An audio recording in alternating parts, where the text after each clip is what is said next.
You need to focus. If you don't focus, you're putting your health at risk. You can injure yourself, break bones, you know. Any skater can tell you that. Let's do it then. You ready? Or not yet?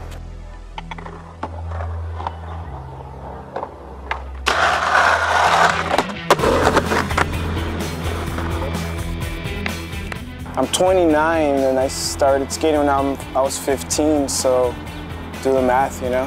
It's been a while. I've been skateboarding for like most of my life. That's how I stayed away from trouble when I was younger in Juarez, which was where I was born and grew up skateboarding and initially started. Most of the people that I lived around actually were skaters. You know, coincidentally, it was one of those happy mistakes. I'm glad it was that and not something else. I came to high school back in El Paso with my dad and I met new skaters with different styles, different attitudes, different language, different cultures, backgrounds. It's been shaping my life and it's kept me in the right direction. And I compare everything I do with skateboarding, so it's something really, really important to me, something you can't just let go. I've been an artist, not too trained, but I got my BFA as well at the University of Texas at El Paso. So now I'm back in skateboarding, but now I want to combine both of those worlds that I've experienced. So now I want to become a designer and help the skateboarding culture progress, you know? I know there's a big difference when you skate in Juarez and El Paso because, first of all, there's less money, less jobs, so it's harder for people to even own skateboards and shoes. And you snap a board in your first month, you need a new one, that's another 60 bucks you gotta spit out. It's not easy in Juarez. Here, I guess it's easier, but I guess people grew up with it, taking it for granted.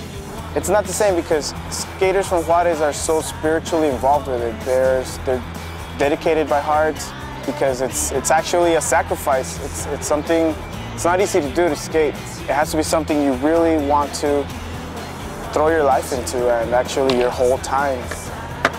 Now it's different how people view skateboarding. I think they just view it as any other sport, but back then it was definitely representational of, you know, street thugs and street kids and troublemakers, and, you know, people didn't like skaters before. Now apparently they do.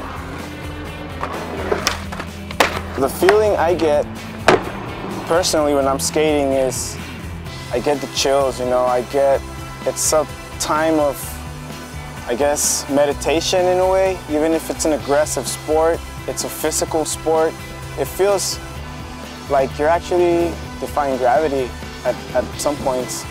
I'm designing, I'm painting, I'm skating, you know, I'm just living, doing what I want to do.